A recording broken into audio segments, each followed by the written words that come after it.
Hello, everybody. My name's James, and welcome to Planet FPL, the world where everything revolves around Fantasy Premier League. And this week, I've binned Suj off and also Clayton because I've got more important people to speak to. Over the next 5 days, I'll be bringing to you 20 podcasts, one with each of our 20 correspondents representing each Premier League team. Welcome, everybody, to Correspondent Week. And first up is our Arsenal. Boo! Correspondent, Adam Pritchard. And I'll start, Adam, with this question. You're on first. Will you finish first? Guys, I'm just a bit overwhelmed by that warm welcome that you gave me. Will we finish first? I think I'm coming into the season thinking we've got a better chance than I have done in any of these podcasts we've kind of recorded before, which perhaps isn't saying much given how mediocre we have been for the majority of our time kind of doing this kind of thing. Will we finish first? I'm optimistic. I'm closer to saying yes than I think I have been before. You know my opinion. I do. And I'm sure most people know as well, but in case people are listening know, my opinion is that yes, you'll go and win it this year. And that obviously comes from a Tottenham perspective. How does that make you feel hearing that? And I'd like to clarify, I didn't sit here and say that because I've had people say, you're saying that because you're scared. I didn't sit here and say that this time last year.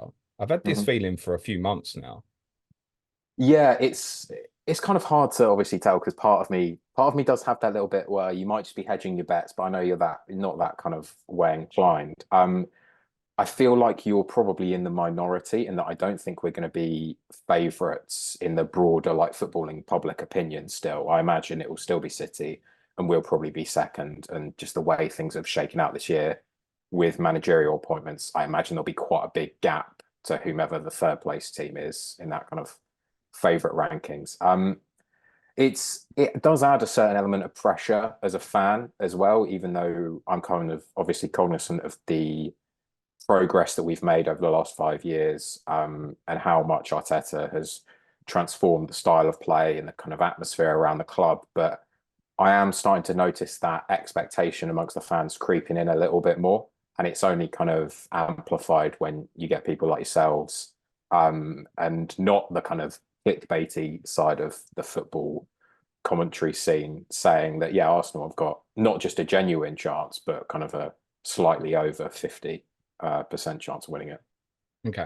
So you say the wider general public will still generally be saying, yeah, it's City. Yeah, I think So so. we'd normally do this sort of bit at the end, a bit of a review, because I've asked all the correspondents to predict the league table 1 to 20. Go on then. So how many of your fellow correspondents of the other 19, how many do you think have tipped up you to win the league? Oh, I'm going to including myself. No, not including myself. Not including you, the other 19. I'm going to go 7. 10. Okay. Right. That's interesting. That's interesting. So we can all do the maths here because you've predicted yourselves to finish first as well. So it's 11 for you. That means the majority of Planet FPL correspondents think that Arsenal will win the league this year. Hmm. That's scary, isn't it? Yeah, it definitely Because the does. correspondents are normally wrong, just for those who've never been here before. Well, yeah, that's true. Well, I mean, I suppose at least now over the last 2 seasons, we've kind of lost in air quotes, or we've not won the league in two very different ways. So perhaps I'll be treated to winning it for a change this year. But yeah, there definitely is an expectation of maybe not winning the league, but I think winning a trophy now, people are like, right, we've obviously seen the progress under Arteta, how we've become more established in terms of like a European name. We can much more competitive against the bigger teams, especially against City and Liverpool. Now, are we going to get some silverware to show for it? And whether that's the league or not, maybe it's a deeper run in Europe. Obviously, came up against Bayern Munich last time, which is not an easy draw. So yeah, I think there is an expectation that something needs to happen from all this kind of good work that Arteta has done over the last few years. I don't think we've ever done these predictions and City haven't been sort of 70, 80% of the correspondents saying first, kind of like a minimum. I don't think that's ever been the case. And the bookies don't have City odds on either, Adam. We've got them at odds against. So that implies a less than 50% chance of City winning the title. Do you think that's truly the case, though, that it's just likely to be you two? Or can you see I know it's difficult, particularly say with Liverpool and Chelsea and the new managers. Can you Mm. see anyone outside of those two almost even breaking between you? I mean, to finish above both seems a tough ask. Yeah, I feel like it's the, and this could come back to bite me in the arse. But what else are these podcasts for? I guess. I feel like it's the top two, so it's Arsenal and City, and then I think the gap is probably bigger than it was in either of the previous two seasons. Not just obviously because of the kind of quality of squads, but also the managerial turnover that has happened at Liverpool. Obviously, I don't think anyone was maybe expecting Chelsea under Poch to suddenly storm up and challenge these top two teams for the title, but that adds kind of another spanner in the works there. Villa have got kind of more competitive European football now, so that's an extra thing that they're going to have to manage.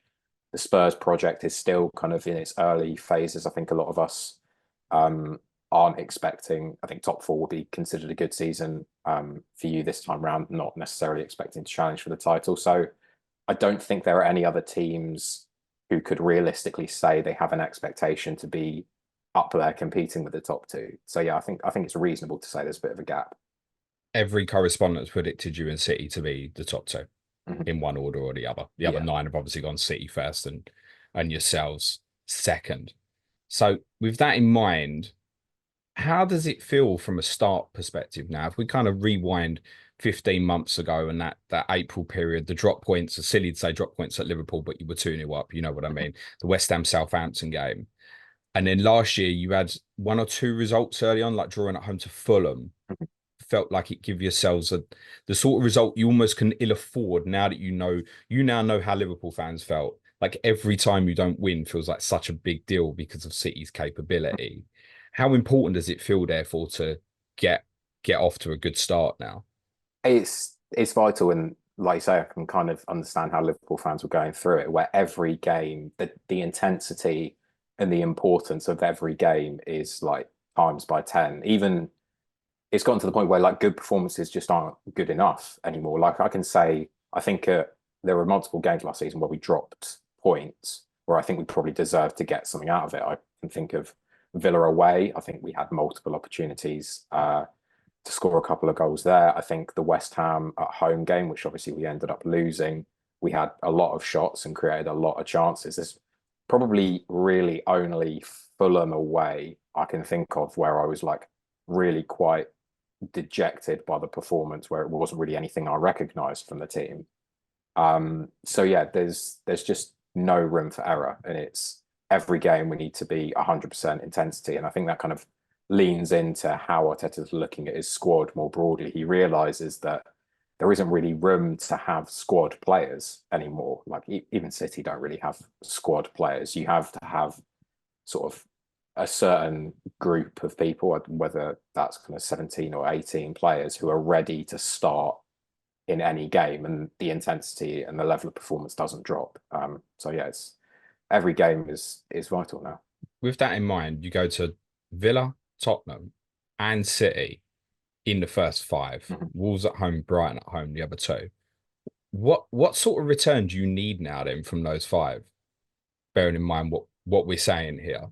Yeah, I mean, those are going to be tough fixtures in any context, like wherever you space them out through the season. So I think if you ignore the fact that they're necessarily at the start, I kind of hope from it, those away games probably afford to drop. Like I wouldn't want to draw every one of those games. I think if you do that, even though it's important in terms of you're perhaps not losing ground over the course of the season, if you come away from those three games with 3 points, it's a little bit like, right, maybe this is going to be even tougher than kind of we are already expecting it to be. I think you need to win at least one of those games, I would say. I suppose it's context though a little bit. Like if you lost at Villa and lost at Tottenham, but won at City, you're taking 3 points away from City, for example, Mhm. aren't you? But I guess what you're saying almost there is 10 points, isn't it? Really? Win the two home games, win one of the away games, draw one, and okay, there might be a defeat. It's early in the season. That's almost Yeah. minimum what you're saying, isn't it? Yeah, and also I think perhaps there's an element of rivalry that comes into some of those games, like the Arsenal Villa thing has kind of built up over the last couple of seasons with how those matches are played out. Obviously, there's the Emery factor now. Arsenal Tottenham, no one really needs any explanation of that. And then you've got the Arteta Pep thing with the City games. So it's not just three tough away games; it's three tough away games with a narrative around them that kind of adds that extra media scrutiny that again kind of like builds up this importance, just that kind of extra notch above. What was your reaction when you saw that start?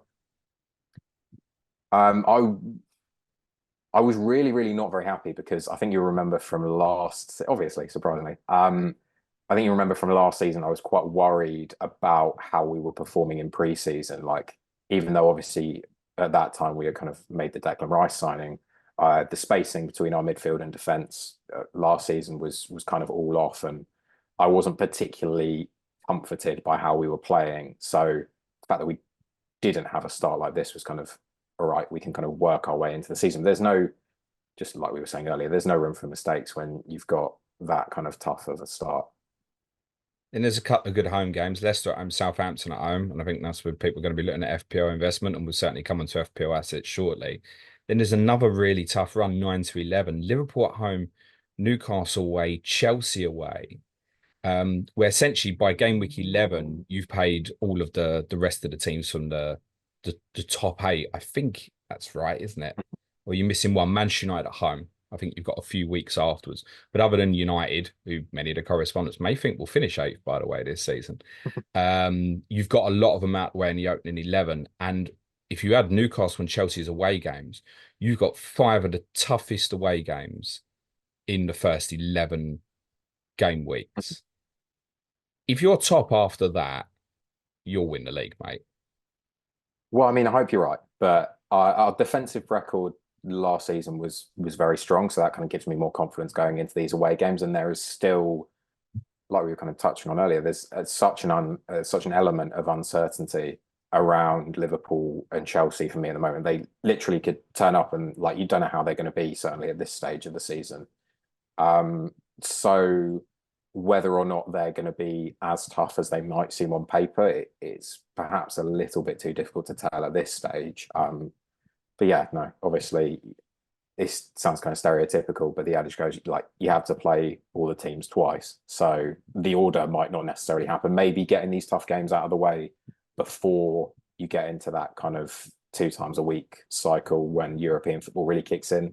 Maybe that might benefit us from not suffering with a little bit of what we have done the past 2 seasons with the kind of running out of gas towards the end of the season.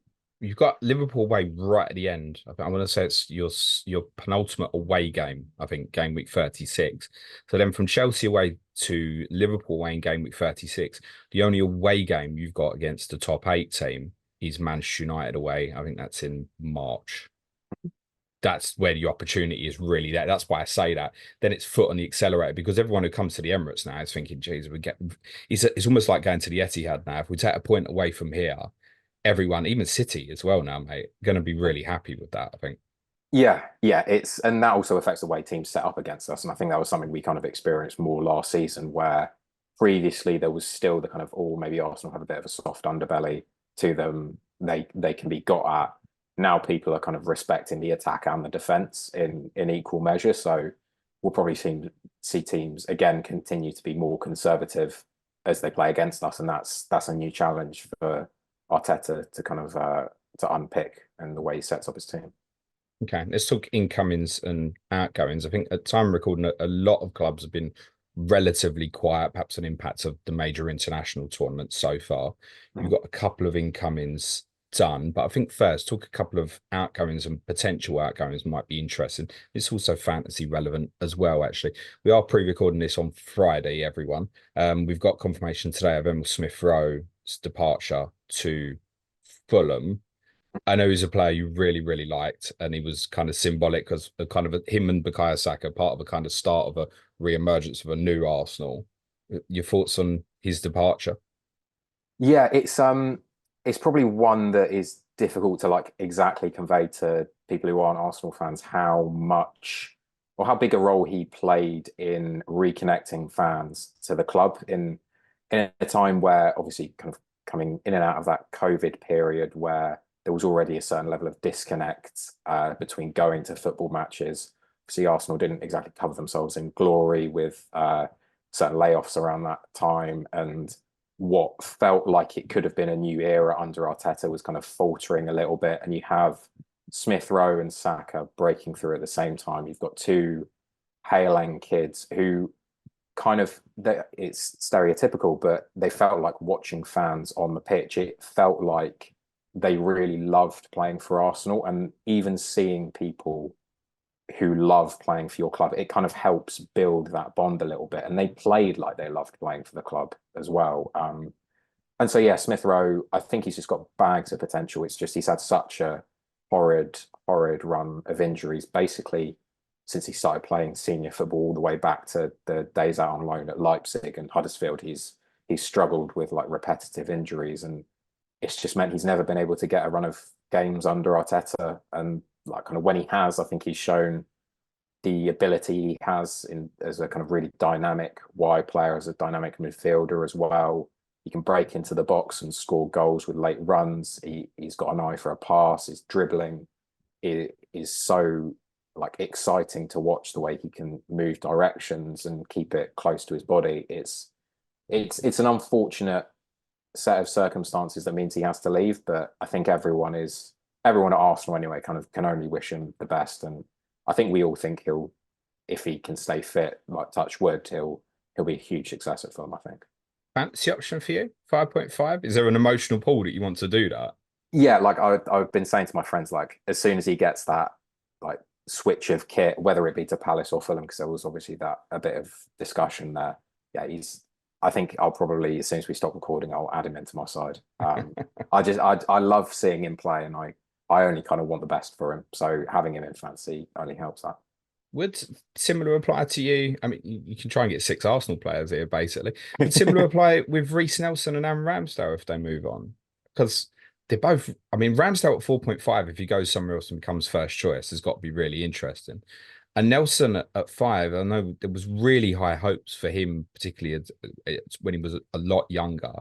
Doesn't look like he's going to break through, I think, to become a regular first choice for you, so may well go. What would be your thoughts on those two if they move on?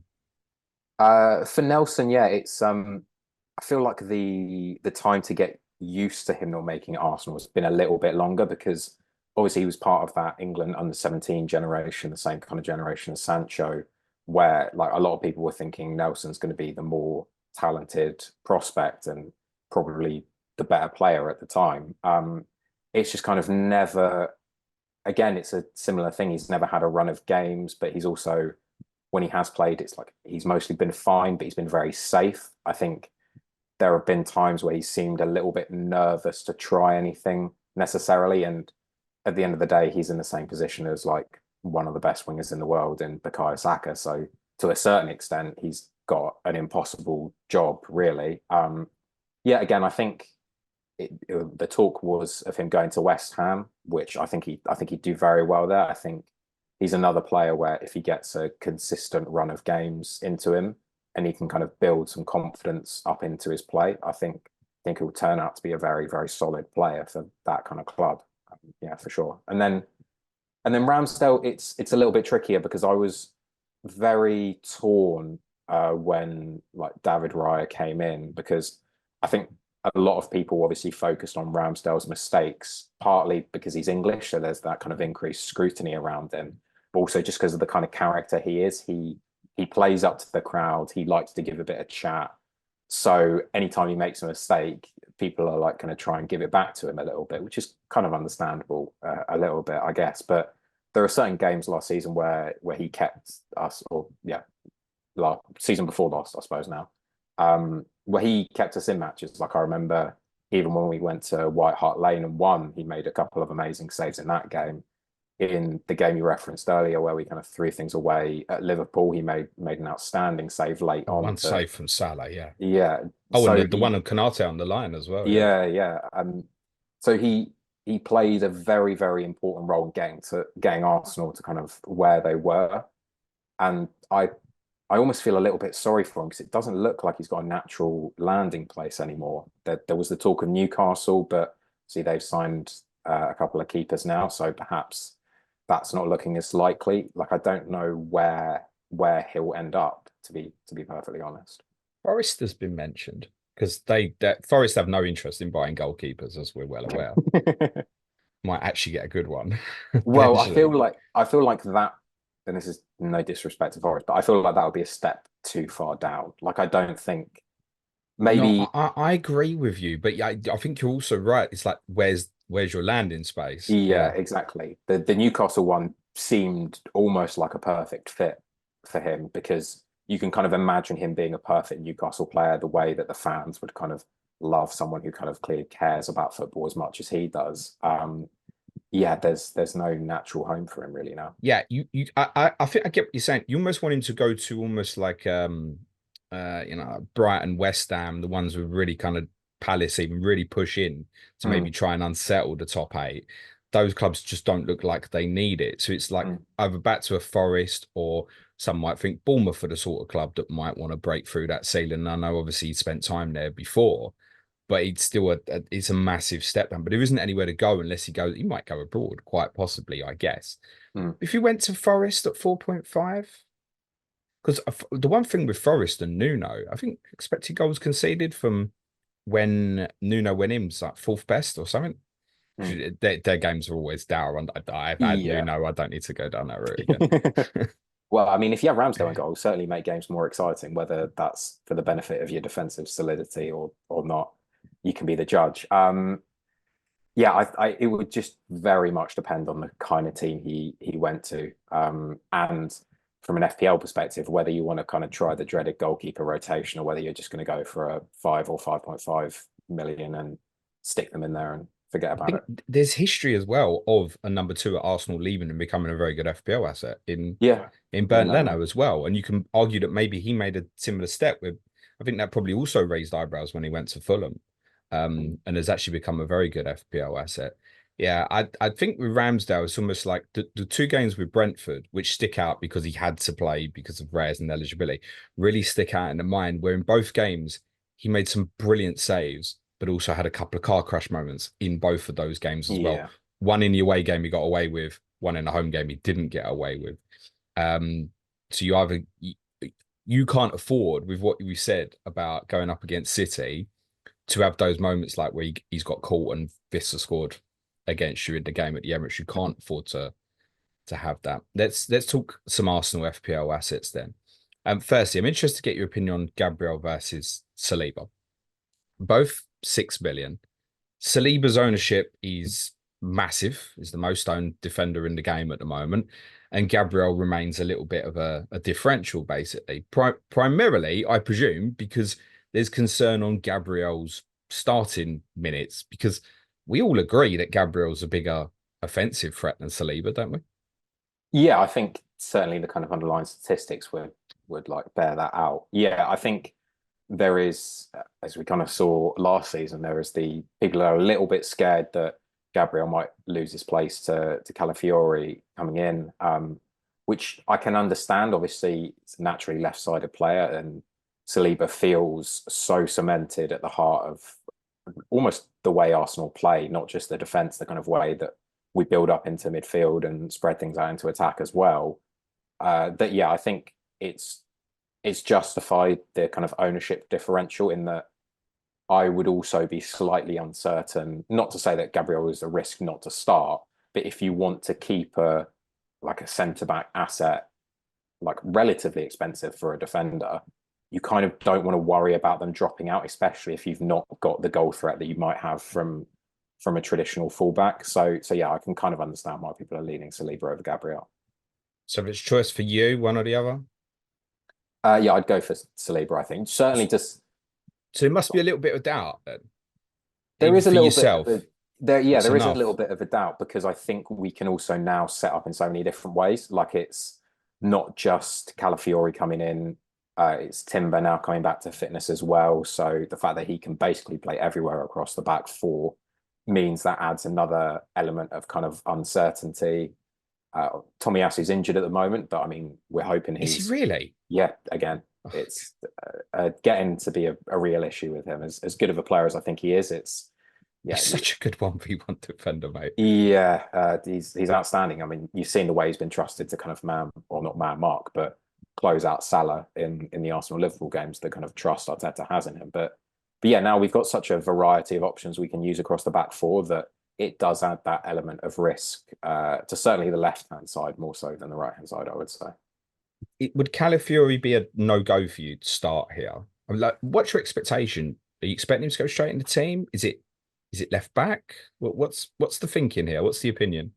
I mean, I think certainly the feeling around Arsenal fans that I've spoken to is that left back is our biggest issue defensively by quite a long way.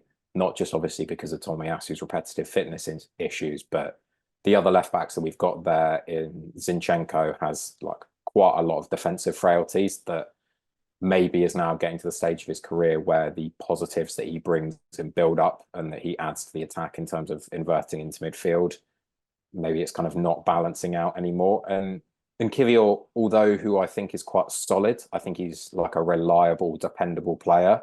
He's not at the level. He's not a title-winning left back that you can rely on to start every game. So my expectation is that Calafiori will go in as the left back to start the season, assuming everything goes well with his preseason integrations. Yeah, but I mean, sorry, he's so versatile that I wouldn't necessarily worry about that. All I've seen him would be the same for many people. Is obviously where he played for Italy in the summer, and for the benefit of those in the audio, you've rocked up in the Litty shirt, very interestingly as well. But if you see him in pre-season and you think, right, yeah, he's going to be my starting left back, does he become part of this conversation from an FPL perspective or not? Do we think?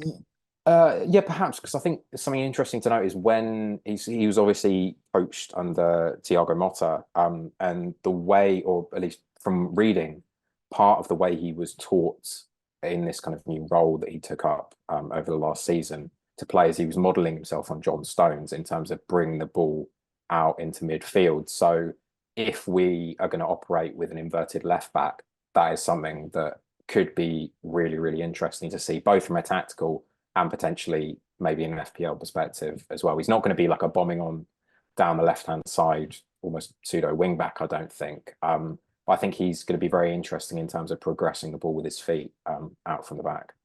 Where does Timber fit into this then? That's another big question.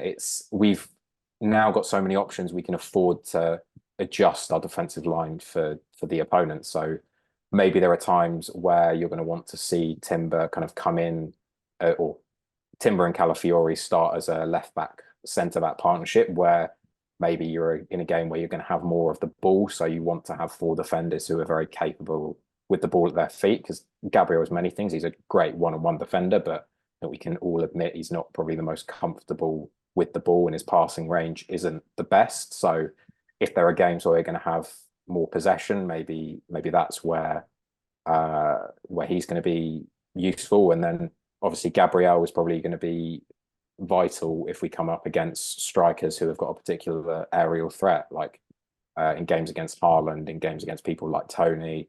You can imagine having Gabriel there is going to be very useful. So I think it's going to be a horses for courses kind of approach from Arteta this season, which I realise isn't particularly helpful from an FPL perspective, but that's why Saliba appeals. Yeah, I think there's enough there that will make people nervous enough about Gabriel in most cases that, yeah, I agree with you. It's not a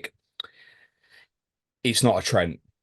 You know, No. when we say he's better offensively than Saliba, we're not expecting huge output. It's a 6 million centre back, essentially. You have tough fixtures at the start, as we've acknowledged. And despite the fact that you've been the best defensive team over the last year or so, and I don't think that's particularly arguable, there's enough doubt there that would be scary. I think there's an element of gamble and Calafiori at the moment. We don't know where Timber would necessarily fit into this. You've still got Tomiyasu, Kivior, Zinchenko. So therefore, what a lot of people go, I don't want this headaches, don't really want to pay 6 million for Saliba, so I'm going for David Raya. Is this something that's under consideration for you at 5.5? So in my first draft, I did have Raya as my goalkeeper, and I didn't have any other Arsenal defensive assets. And the only thing that put me off was that tough start. Like, I feel like, at least the way I'm approaching it is, I feel like if I'm going to go for just one goalkeeper and I'm going to avoid that rotation, that's a decision I would feel more comfortable making on a wild card once I've been able to get a little bit more of an understanding of how the season's going to play out, how a lot of these teams who still have an element of uncertainty around them, like Liverpool, like Chelsea. You don't entirely know how they're going to kind of shape up at the moment. I feel like pinning my hopes on a goalkeeper is something I would only want to do once I've got a little bit more information, and that's kind of what you would be doing with Raya. You're not going to rotate him at his price. No, no, no. I don't think you are. Unless you had a 4.0 that suddenly emerged as a starter and they had Yeah. better fixtures when you've got City away and stuff like that. But yeah, I mean, Raya's away to Villa. No, I think you're paying that much for a goalkeeper. You're just going to play it. If it was Allison or Edison, we'd just play it. So Yeah, exactly. the only thing I feel on it though, I feel like Raya, and again, like Saliba, is the most owned in terms of his position at the moment. If we can just remove former Arsenal goalkeeper Matt Turner, because as previously mentioned, Nottingham Forest don't like signing goalkeepers, particularly from Arsenal. But I feel like Raya is a choice at the moment because people don't want to pay the 6 million Arsenal price. And I think I thought this originally when I looked at drafts and wanted to put Raya in for that reason. But then I started looking at Raya versus other goalkeepers and just removing the Arsenal element out of it. And it was like, well, the only reason I want to cover Arsenal, that's why I want him. Because I don't actually believe Raya's necessarily for fantasy better than these goalkeepers or worth the million more than some of these at 4.5 or even some Yeah. of those at 5. So it becomes more of a I need to cover Arsenal, which I accept if people make that decision, but I don't think he's going to be the best pound for pound goalkeeper. No, I mean, I would Pickford agree. outscored him last year and you were the best defensive side by a distance. So it tells you that they'll be cheaper there that will probably prove to be better value. Yeah. Ben White too expensive or not? He did come into my thinking as well. I think he showed last season, even though perhaps he didn't hit the heights that he did of the season before from a pure performance perspective, that he can play the right back role in a lot of different ways. I think he's improved his ability to go kind of as a more traditional wing back. I think his crossing ability has improved. And even times last season, he was kind of popping up on the edge of the box more, getting involved in that intricate link up play. So he did enter my thoughts a little bit, but then I'm kind of, again, I go back to looking at the start of the season and thinking with the amount of certainly with the amount of 6.5 midfield options and midfielders in that kind of price bracket. I know it's not apples for apples in terms of the comparison, but I don't know whether with the start we've got, I would want to put that much on a defender. You think we'll start with an Arsenal defender or defenders? I don't have any at the moment. Interesting. And the draft that I kind of settled on, I've been with for like a week now. So I think I feel maybe not comfortable is the wrong word, but I feel okay about going without one for now.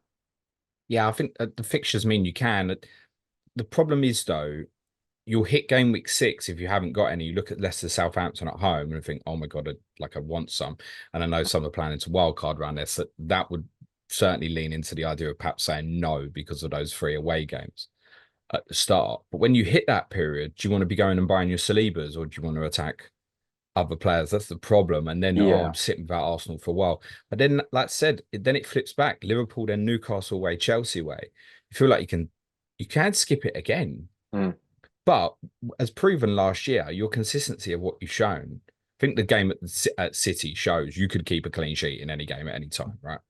Yeah, exactly. So there's the balance to be struck, obviously, between the rest of the defenders that you want to go for. It's not something that perhaps I'll feel as the season like kind of rolls on and as you kind of get used to Arsenal playing again and seeing how we shape up against these kind of caliber of opposition. Because after all, there is no better test for how like much stock you're willing to put in the Arsenal defense than this opening set of fixtures. Because like if we keep like a run of 3-4 clean sheets, then it's like, right, okay, I feel much more comfortable. I can go in now. It's just maybe to start the season, and again, this could come to bite me. I don't feel like it's somewhere I'm going to massively lose ground if like I miss out on like a couple of Arsenal clean sheets. It's something I can easily kind of swap in, I think. Do you think it's possible that because of that group of that whole first 11 fixtures where there's some really difficult games in there, do you think it's possible that you'll play quite negatively for that opening period?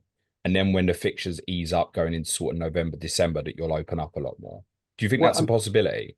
I'm pretty sure that was a very similar criticism that a lot of people had for Arsenal at the start of last Yeah. season. Like, people were like literally calling us like boring and stuff like that, which I never really got. I think it was more. People have I been th calling you boring, boring Arsenal for 30 years, Adam. You should, That's yeah. true. I haven't been alive for 30 years, so I don't remember some of those times. Oh, But trust me, you were. I'll fill you in.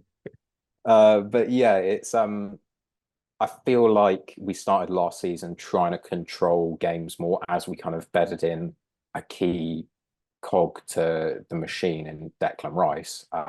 Perhaps we don't have such an important player to kind of like bed in this time round. I mean, maybe if we kind of start with a new left back and if he's the one who's inverting in, maybe then it is a similar case if we do start perhaps more cautiously. It wasn't really until we kind of got into the new year and Arsenal had the warm weather trip to Dubai that we came back from that, and that was when we were kind of putting up the 5s and the 6-0s. So yeah, I think it's definitely possible and perhaps likely that we'll start being a little bit more cautious, but only because that's kind of how we started last season. Okay, that leads nicely into discussion on Kai Havertz. So I think most of us saw the reclassification of forward was expected. Mhm. 8 million, very, very fair price. So, firstly, do you expect Arsenal to buy a new number 9? I think I'm more expecting us to buy a new wide player than a Okay. new number 9. That's obviously dependent on if Gabriel Jesus leaves, which there was some talk of a couple of months ago, but that seems to kind of quieten down a little bit. I feel like Kai Havertz excelled so much and revamped the attack almost by moving into that more central position in the attack last season that buying a very expensive forward, because that's what it would have to be really, in order to make it worth it. It would kind of leave him in a little bit of no man's land because we're very heavily linked with buying another midfielder as well. So then it's like, well, where does Kai Havertz fit in? And I think Arteta was so determined to make Kai Havertz as an Arsenal player work that not necessarily that he wouldn't be willing to jeopardize that for like reasons of pride, but I think he genuinely believes he could be the solution there for us. So I think we're more likely to buy a winger than a new striker. Okay, that's interesting. I don't think any of us could say, certainly in the last 3, 4 months of the season, we couldn't say it didn't work, Adam. It Mm. did work. I think you're right. That period where he started scoring goals for fun, his positioning at the top of that was almost felt like it clicked into place at the Mhm. right time there. Is he going in for you, Havertz? No, but that's not because I don't think he's a good fancy asset. I just think that striker price bracket, you've got people like Isaac and you've got Watkins, who I know like a little bit more expensive. But I feel like the way I'm set up, I'm going with Haaland, Isaac, and Watkins to start off with. And I couldn't make an argument for Havertz being a better asset, especially with the kind of tougher start that we have. And potentially a midfield option that I'm sure we'll come on to later. That's interesting though. Just to catch it, you paid 1 million extra for Watkins over Havertz. Yeah, I think to start the season, I certainly would. I might change my mind on that when Well, Villa Villa play. play you in game week 2, Adam. Yeah, It's yeah, not that no, I it's not know. that good for them either I'm in the hedging my first bets couple. then. I'm hedging my bets. I can't lose. No. um, Havertz though, would you expect to primarily play as the 9? Obviously, you could buy a 9, but are we clear here that that's what he is now, or could he go back into this deeper role? Because I think he did in a recent friendly, didn't he? Yeah, I think that's more just because Gabriel Jesus was available, so could play as the number 9. Yeah, I mean, it's not something I'll kind of like rule out. I certainly think in the Champions League games, it's something we could see it there more often as we did last season, where Jesus kind of gets more of a chance to play as that central number 9. But yeah, I think the striker will be his predominant position now. Okay, but worth it generally if people want to buy long term. Yeah, I wouldn't want to put anyone off it. I think Okay. like based off how he was playing last season and based off how important he was and kind of almost the different sides of his game that he showed that I think a lot of us probably weren't really or maybe thought that he had lost along the way at Chelsea. I think I wouldn't put anyone off it. Okay. Um, just a new wide player, are you expecting that to be left or right then? Um, I think it Or depends on the both? bracket that yeah, it could be both. It could be both. There's like, not to jinx anything, but I think, and I'm not saying that this will happen, but I think Nico Williams is a name that has been talked about obviously a lot, obviously very heavily linked with Barcelona. But I think there is a feeling if Barcelona can't pull their 115th lever to activate another random financial package to get him in, then I think there's a feeling that Arsenal will go all out to try and bring him in. That's hugely depressing. And I'm glad for you that it is, because I think that would be quite something. I know I Yeah, don't he's a even know if very, it, very good player, goes without saying. and I feel like he would fit into that kind of Arsenal attack like a glove. And obviously the left side is kind of where we're more stocked at the moment, having Trossard and Martinelli. But Martinelli off the back of a season where he really never looked like himself, certainly that we saw the season before. And Trossard, to be fair to him, I think perhaps might have that starting spot at the moment because he'd certainly perform the better of the two, but he's of the age profile, and not to kind of diminish his quality, but maybe he's of the bracket where he can be a reliable backup and someone that you're happy to kind of rotate in, but maybe not that starting left winger for like a title winning side. Okay. When Trossard's goal return when he plays Is excellent. is Is really excellent. good. Why do you think Martinelli? I mean, did he go off the boil last year? Is that fair or not? No, I think it is fair. I think part of it is injury related, and I think even when you watched him play, and to be fair, it's something that I've seen in the few minutes he's had in pre-season. He seems to have a bit of a burst of acceleration back, but that kind of felt like it was lacking last season. He was obviously kind of overperforming his underlying numbers, I think previously, and yeah, he was certainly off it. He didn't look like himself. He didn't seem to have that kind of electrifying pace where I never fit like I never doubted that he would get the better of his like kind of opposition right back at least like once or twice in the game. And yeah, we kind of lost confidence in him a little bit last season, which was why people were calling for Trossard to start more often, and were perfectly happy to see him kind of inherit that starting spot through merit after all. Martinelli's playing in pre-season now, though, right? Is that correct? Yeah, so I kind of haven't really checked in on the Liverpool game in terms of like I haven't watched it all back yet, but like in the Man United preseason friendly that was last weekend as we're recording, he played more in that, and that was where I kind of saw that burst of acceleration, kind of did a nice little cut inside and finish, albeit Scorcher. against a kind of young United back line, or certainly a opponent fullback. But yeah, that was where I saw more of the Martinelli from the season before last. If people wanted to take a 1 week punt on Martinelli or Trossard, genuinely question, what would you tell them? Of the two, I would say Trossard, probably just about. Um, Mainly because I think he's more versatile in terms of his position. I think Martinelli can only really play on that left wing. And if like it goes horribly wrong and he doesn't start, I feel like Trossard is more likely to be impactful off the bench. But again, it kind of comes into that price bracket. There are quite a lot of appealing options a little bit cheaper than him. And do you want to have your stake in Arsenal attack being such a rotation threat? I'm not sure it's something I could stomach.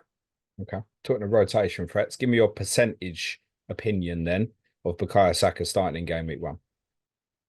Well, I mean, I think we've seen with the way Arteta's managed him previously, if he's got 2 feet on his legs, then he'll start. I feel like perhaps people have been slightly spooked by the Foden comments from Pep. I think Saka will start game week 1, to be honest. But I think it's probably more he's had such a major involvement, obviously, for England again. Mhm. We've obviously seen again last year how much of his involvement was for you. The games you've got after the opening day against Wolves are big, we've covered. Does he have to start against Wolves in game week 1?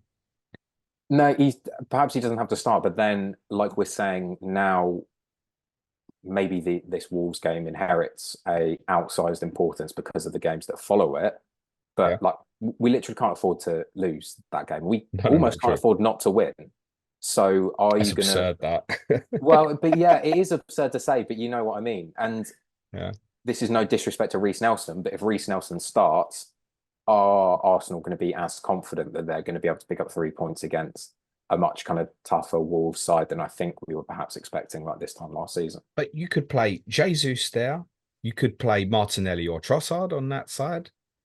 We could play Trossard there. I don't think Martinelli would necessarily work there just because of how reliant he is as a player in terms of cutting inside.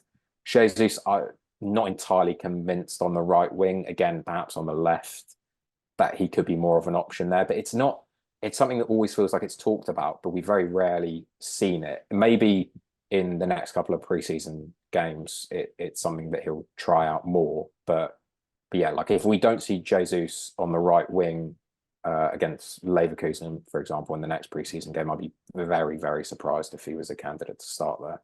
Okay. So your conclusion at the moment would be very much you expect Saka to start. Fair. I think most people would agree with that. Is Martin Odegaard worth 1.5 saving versus him? Well, yeah, I'll put my money where my mouth is in that he's the only Arsenal player I have at the moment. I think last season wasn't like he didn't hit the heights that he can do in terms of like a goal and assist output on the pitch.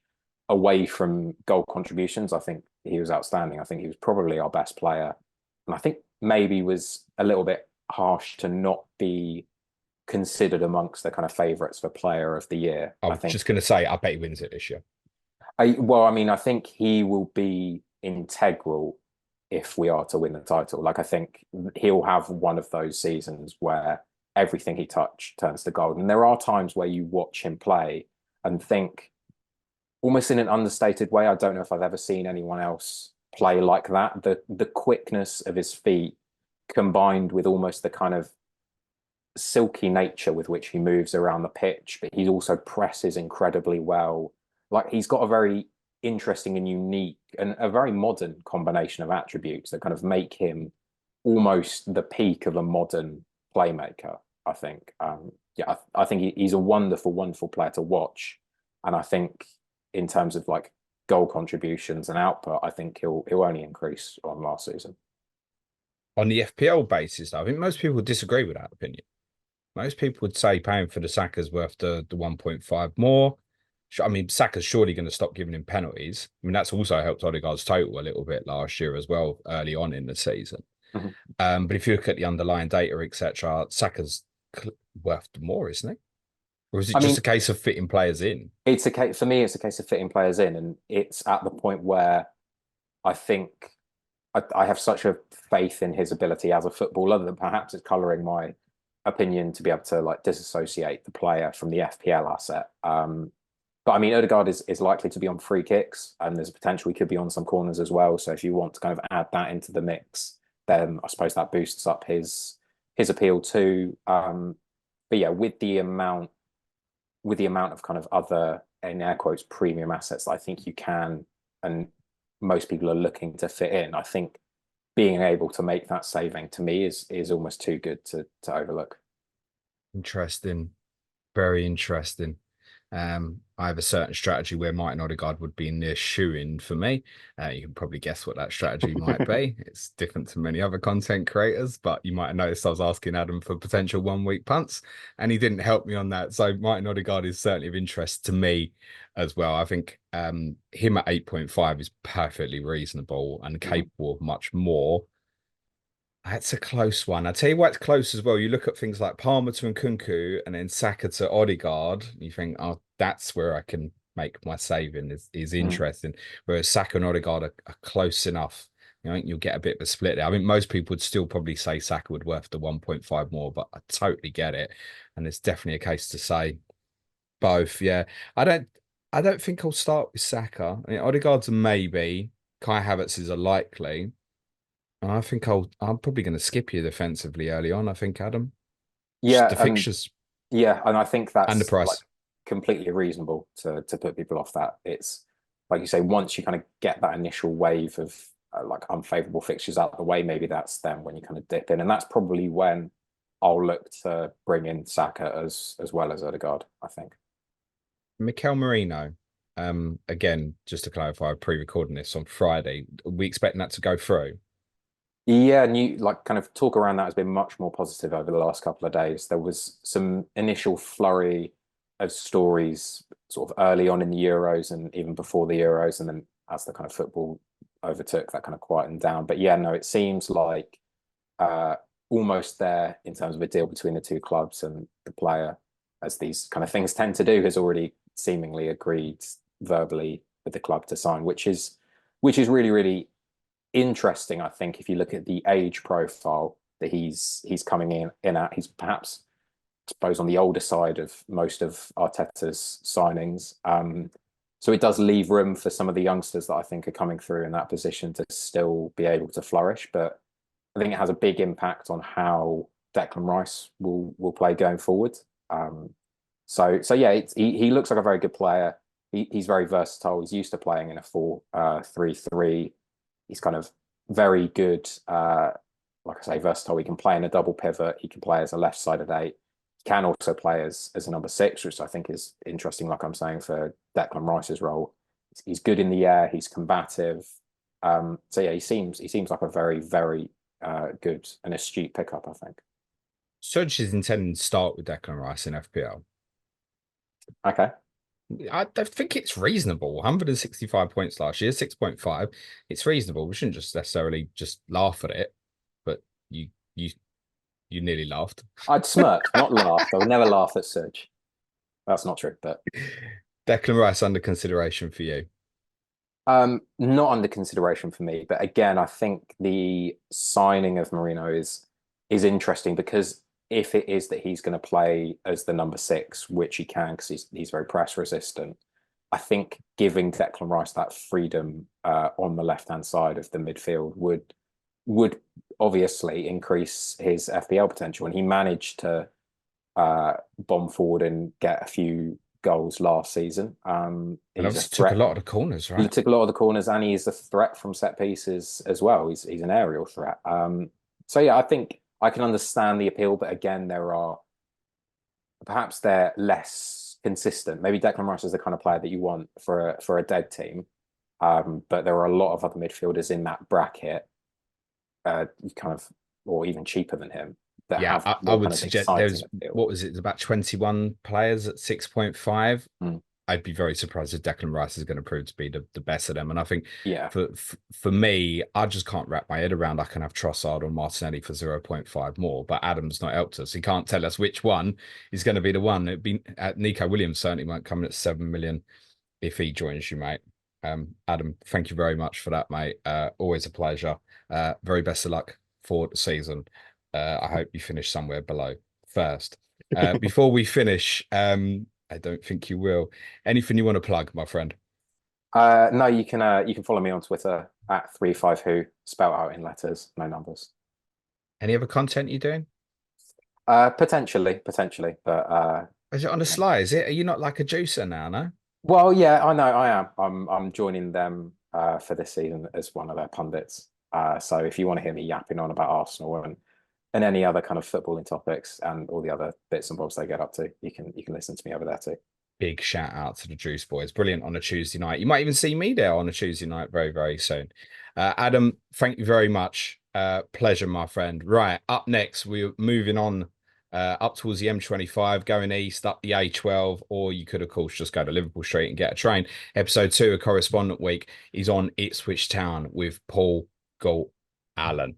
Adam, thank you very much. Cue music, please, man child.